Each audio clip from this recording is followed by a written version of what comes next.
Hello, it's been a couple of weeks since I've been in here. Thank you so much for those of you who participated in the poll about what is burning in your relationship right now. What kind of questions do you have for this week? I'm happy to address as many as I can during the time that I have for you today. So thank you so much. And especially thank you, Sarah Rose, for popping in the most popular question that we will be addressing at the top of our time today.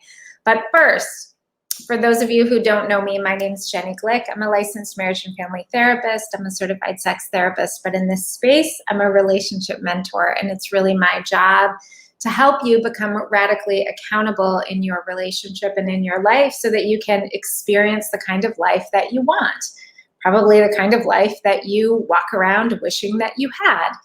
So many women who I work with have the careers that they want, they have maybe the homes that they want, they live where they want, they drive the car that they want, they have trainers that they work with.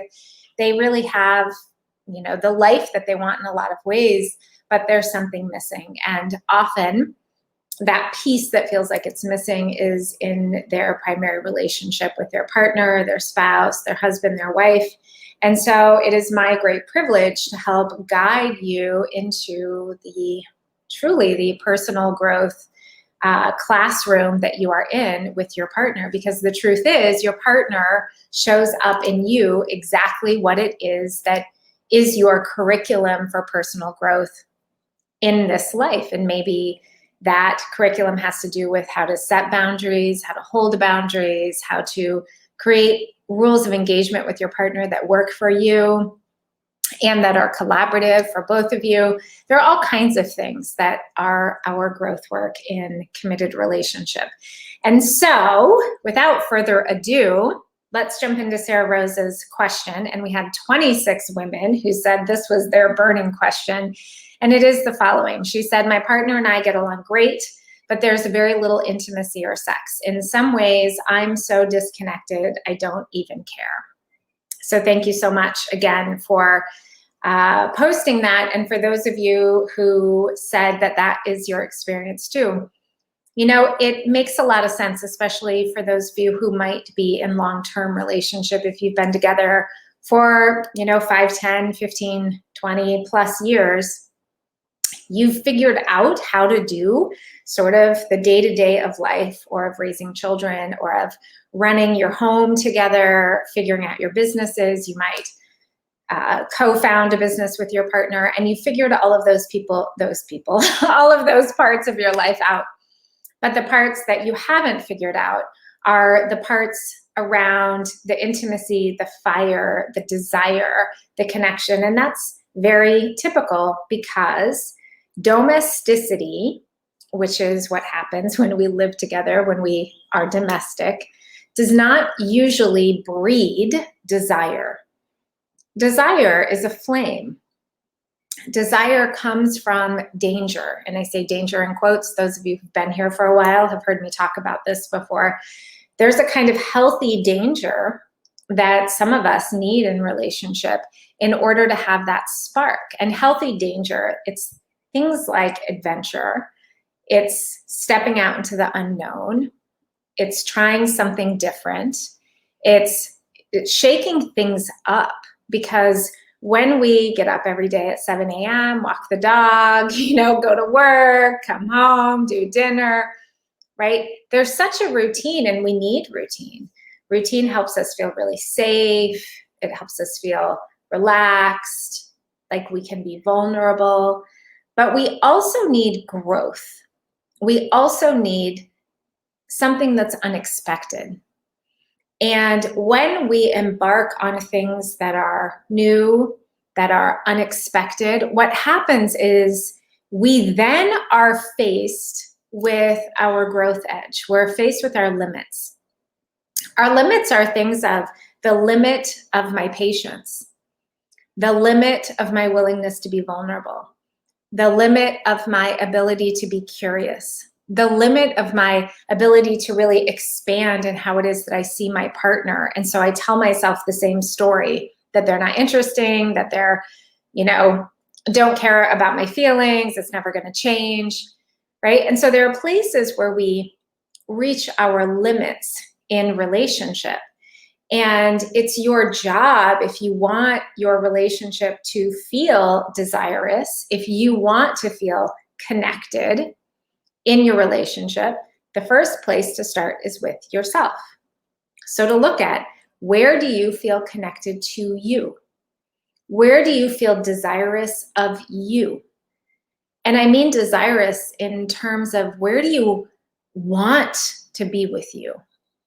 I was on a group call earlier today with some of the women in my private mentoring space, and we were having a discussion about how it is that when life gets really busy, one of the women is launching her teenager from his senior year in high school right now.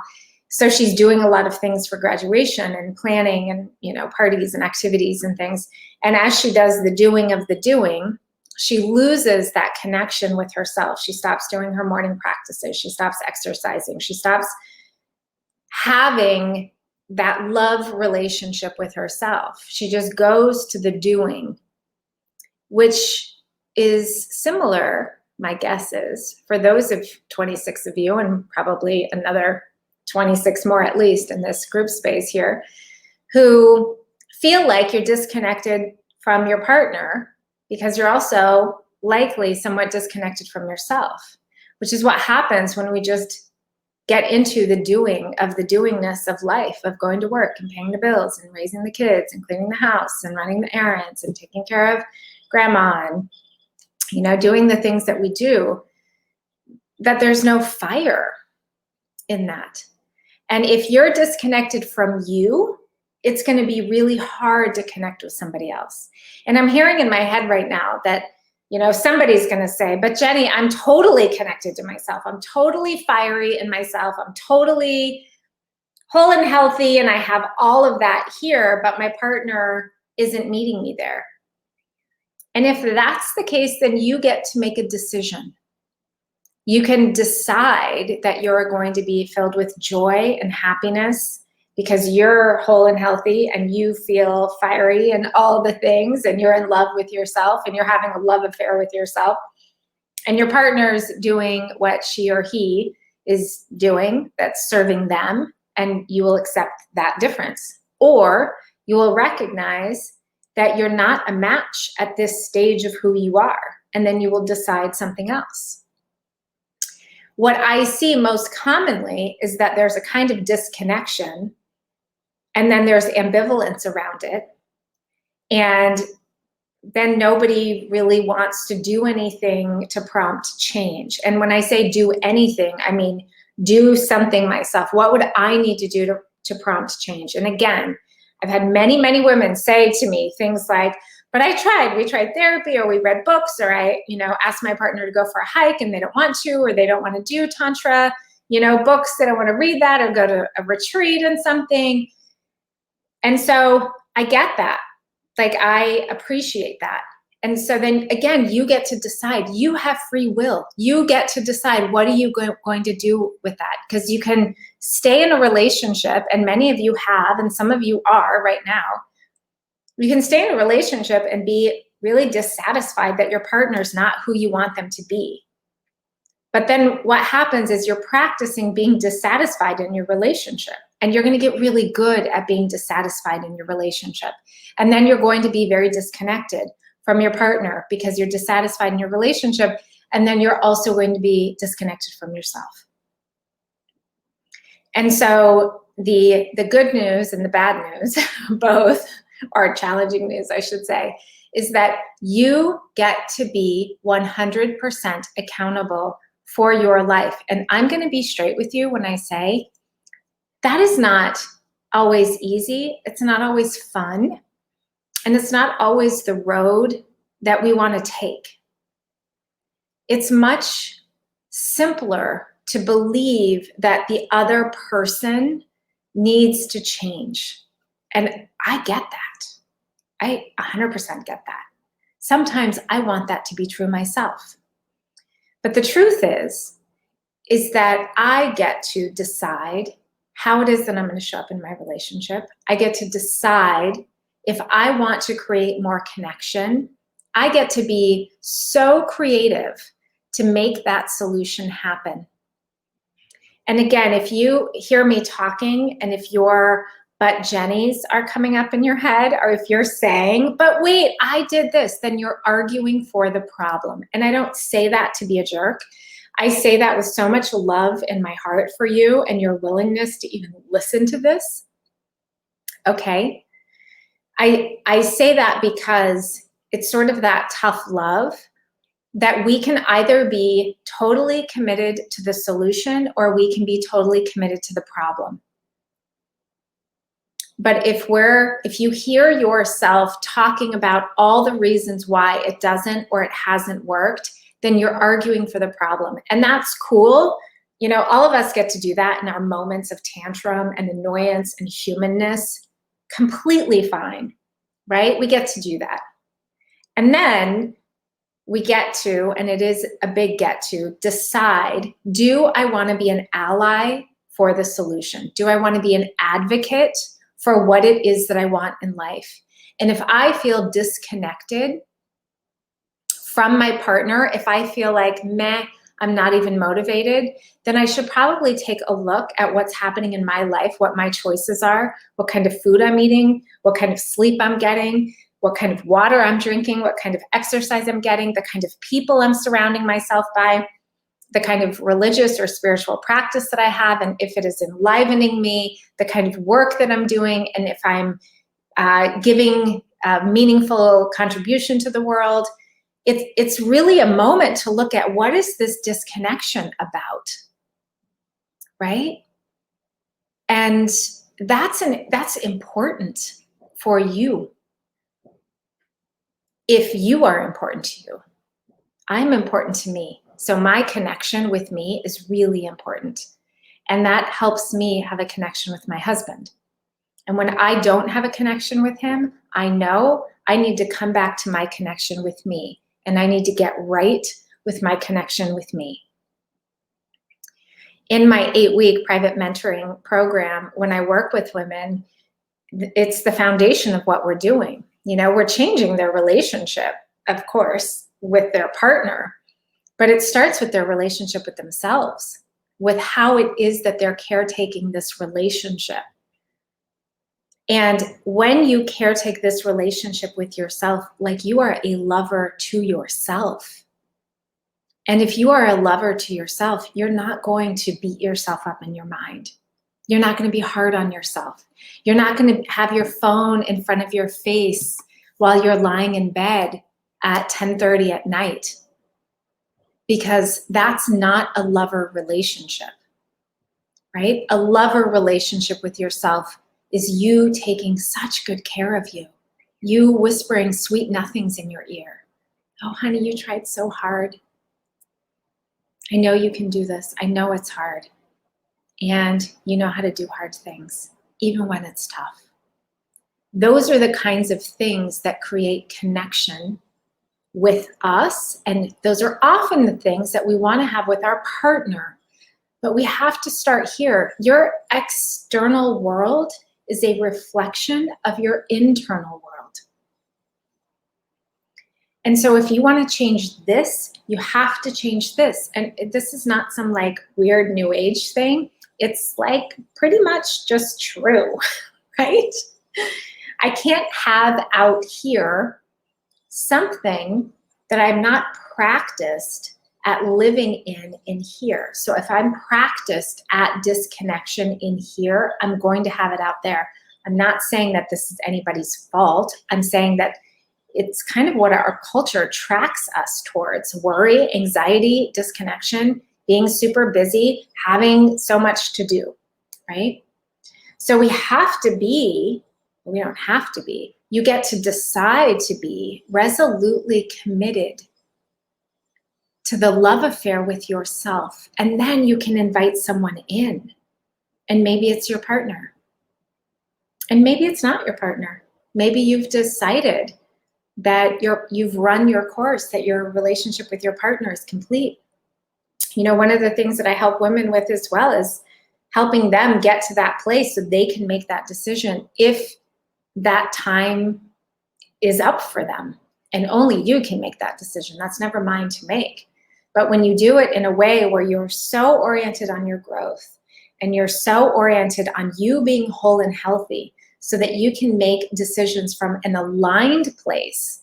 So important to know the difference between reacting out of fear, anxiety, and worry because we're conditioned for that, or behaving from an aligned place of knowing. And if you don't have a daily practice where you connect up into your knowing and you listen to her, you listen to what you know. If anything that I'm saying here resonates for you, then chances are I'm reflecting your knowing, right? I'm nobody's guru. I'm here to be a wayshower. I'm here to say things, and then the things that I say that ring true, that resonate, that's your knowing. And as you start lining up your knowing, what happens is you have integrity, you have coherence, you have alignment. And then it's much easier to make decisions, even if they're hard decisions in your life, because you have this force, this frequency that you're coming back to. And you know the difference between making a decision out of alignment and making a decision out of fear. Because you feel it, right? You feel it. And when we're not practiced at being there, what happens is we live out here in this fear place. So for those of you who feel disconnected from your partner, I encourage you to reconnect with yourself and then to look at how can you bring some healthy danger into your partnership. You know, my husband and I right now are moving in 2 days and it's a big, fast thing that's happening, and it is bringing a lot of fire, you know, to the relationship, a lot of discomfort, a lot of stretching, a lot of growth, a lot of energy, there are a lot of feelings. And it's really easy to want to like put it all back in, but that's where the growth happens. When somebody gets a new job, when you have another child, when you launch a child, when there's a crisis, that's the invitation. That's the moment to say yes to your growth. We don't get to have growth and comfort. That's not how it works. It's like you don't get to have a child, and I mean that in all the different ways that there are to have children, without a lot of stretching emotionally, financially, physically, and otherwise, spiritually. And so for those of you who feel disconnected, it might be time that you do something to create some stretching, some danger, and see what happens. The second question was, I want deep soul connection and emotional connection with my partner, but they're not interested or available for that. What do I do? Well, I spoke to this a little bit earlier, but I'll say it again a little bit more succinctly. You either get to recognize that your deep soul connection, emotional connection work is accepting who your partner is as they are, or you learn to invite your partner into deep soul connection and emotional connection in a place that does not make them wrong, does not make them bad, that is truly an invitation. Or you recognize that you're on a growth path and your partner, that relationship is not serving your growth path. And if you believe that you are complete, then you make that decision to split up or separate. And you do that if you are a deep, soulful, connected person. You do that from a place of acceptance. And I do this because, you know, we talk a lot in here about the emotional frequency scale. From a high vibe place, sure, you can have grief and sadness, right? But your emotional state, you choose to anchor in while you make that separation or that divorce happen from a place of acceptance and curiosity and wonder, rather than making it their fault.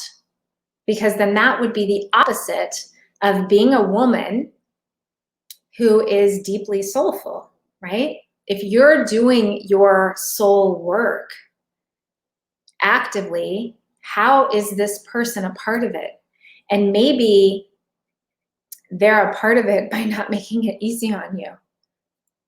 I'm such an advocate that you do your work in the relationship that you have, and then when you're complete, you move on if that's what you're feeling called to do. But making anybody wrong in a relationship, we cannot like what they do, we cannot prefer it, cannot be our choice. But as soon as we make them wrong, we collapse into, black and white, good and bad, divide and conquer. I talk about this a lot in my graduate space with the women who've worked with me over the 8 weeks, and other places that I teach, that we have to be very aware of the power of divide and conquer. I've been teaching about this for many years in couples therapy, and now I see it on a global scale. When we start making one person right and one person wrong for their choices, whether it's domestic in your home or politically or culturally, it's divide and conquer. And so many of the principles that I have been teaching couples for a very long time are now incredibly useful for what's happening with our neighbors, what's happening politically in the US right now and globally, everywhere. And so if you want that deep soulful connection, you grow it yourself. And if you want to share it with your partner, and if they really don't want to be a part of that, then your job is acceptance. And that's a very spiritual practice, acceptance, right? And then what will you do with the acceptance? Will you create a joyful, loving home and family with that acceptance, knowing that you're different? Or will you decide with that acceptance that it's time for you to do something else? That's where having a practice, your own practice, where you can come back to an aligned state with yourself is so important. Because otherwise you're in your head and you're doing this do I say, do I go thing, right? And when you're in that state of do I stay, do I go, it feels you're in this like tug of war. And that's not good for anybody. So I hope this has been helpful. Thank you so much for those of you who wrote in. I will post another poll next week. I'm always happy to field some of your questions. I hope that you hear that in this space, there are simple answers, but I know that they're not easy. And that's by design, because your growth, your maturation is not easy, right? Just like going from 12 to 18 is not always easy, and 18 to 28 and 38, and beyond. It's not a straight line. And so what I want to be doing is helping you stretch and consider and contemplate and be with things, feel things differently. I want you to practice connecting up with your own self and creating internal alignment in some ways that are meaningful for you. If you're interested in possibly working with me, I do have some openings available in my 8-week private relationship mastery course. So feel free to DM me or send me an email and connect with me, and I can talk to you more about that. I wish you all the best. Have a great rest of your day. I will see you next week. Bye-bye.